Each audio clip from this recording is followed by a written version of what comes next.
We will free the DCI. We will free the KRA from state capture. I can account for every day of the 1,000 days. In the 3 years of the Kenya Kwanza administration has been in power, education is one of the sectors that has experienced rapid changes. From a new funding model for higher education to changing the competency-based curriculum to competency-based education. A model of education whose first fruits will be joining grade 10 next year. The Kenya Kwanza government has also suspended funding subsidized examination fees for all learners in the country, saying that funding will also be done selectively.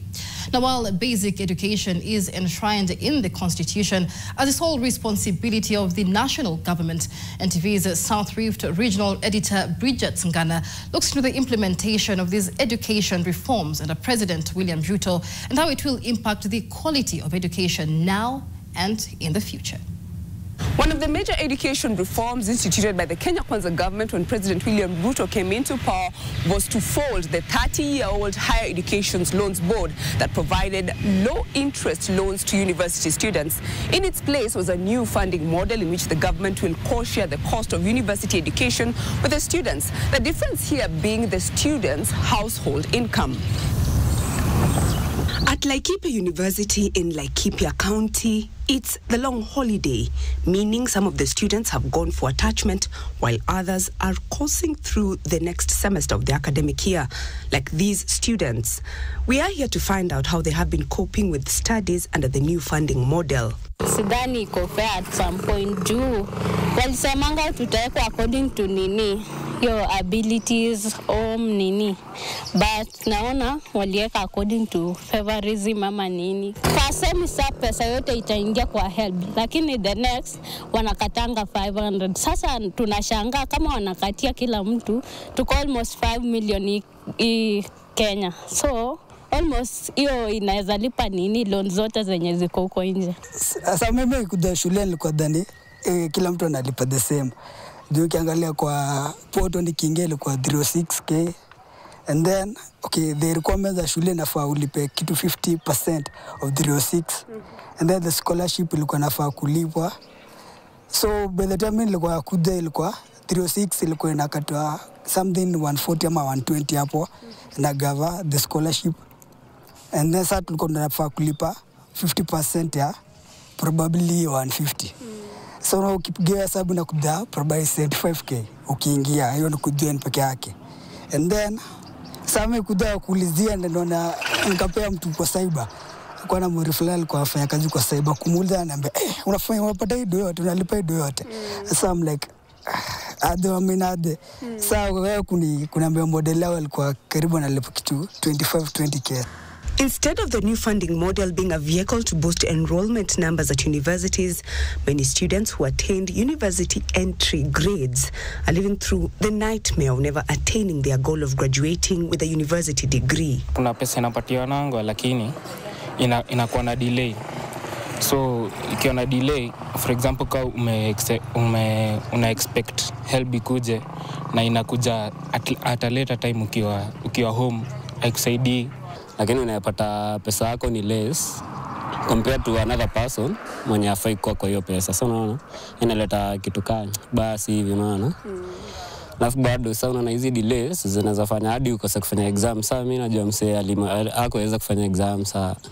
Ya kitu tu ndo naweza sema iko shida kubwa sasa. Unaona pesa tunatumia kitu kama kwa national breakfast tungeleta kwa fee. Unaona? Yeah, tuseme like health system pia ina collapse. Shule zina collapse. Like tukiendelea ku build up like watu illiterate kwa ground, alafu pia hakuna employment yenye ina exist.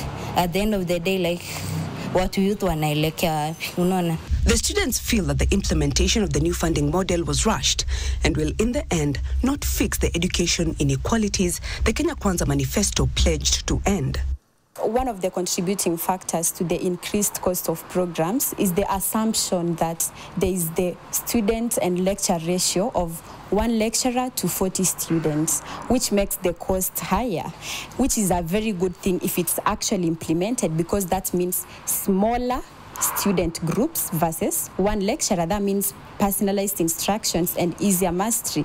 But now on the ground, we are having up to one lecturer to around 150 students or even 200 at some point.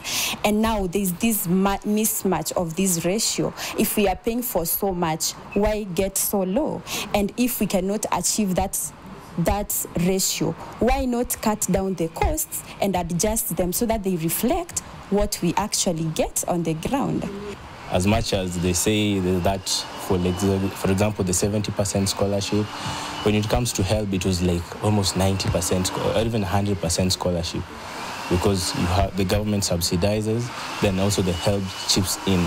An average medical student, by the time they finish their 6th year of studies, they will have close to 1 million debt to pay.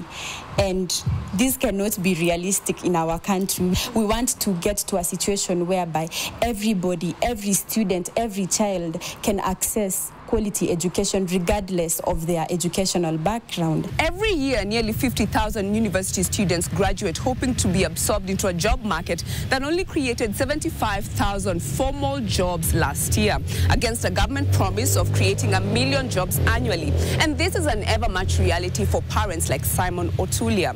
Otulia is also peculiar in the sense that one of his children is in grade 9, and he is among the 1.2 million learners expected to join senior high school next year.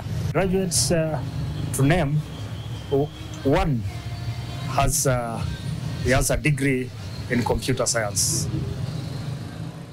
For Simon Otulia, education is the ultimate inheritance he can bequeath his 7 children. Hakuna mashamba.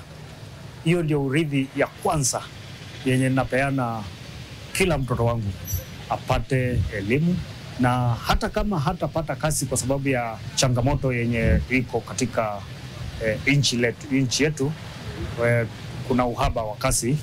But now he has another headache, helping his child who is in grade 9 select the senior school he'd like to go to, with the Ministry of Education portal still experiencing technical challenges since the selection went live on its website.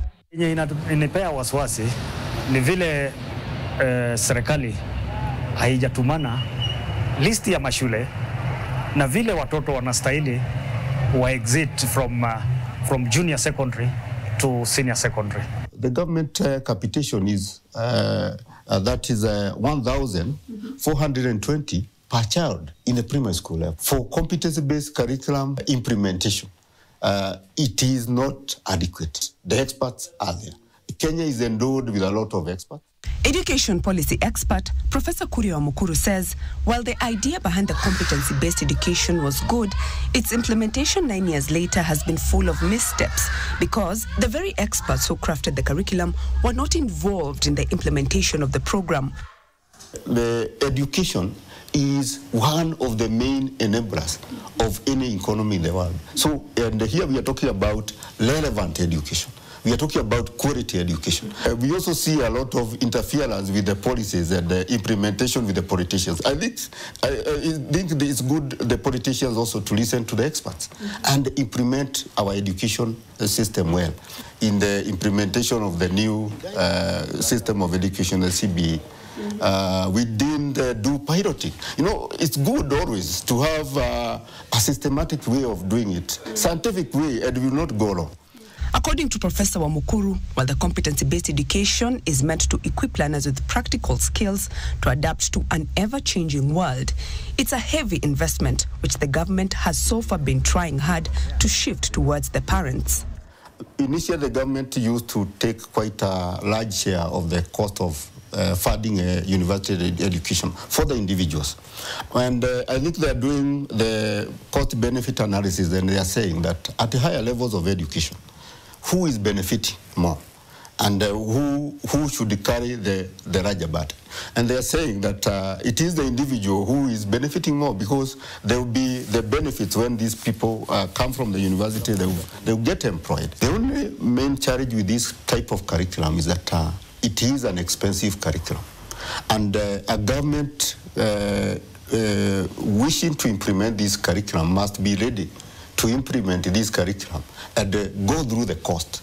But the Ministry of Education has continued to defend the new education model as a solution to Kenya's unemployment problem. Curriculum is dynamic, and we have an opportunity to be able to review some of the aspects of our curriculum. On paper, the CBE system of education is what the doctors may have prescribed for Kenya's ailing education sector. But critics say that the government is risking the lives of millions of Kenyan learners through understaffing, under-equipping and defunding some of the programs that would ensure access to basic education for all, a right enshrined in the Constitution. Bridget Ngana, NTV, Nakuru. On our first day, we will free the DCI. We will free the KRA from state capture. I can account for every day of the 1,000 days.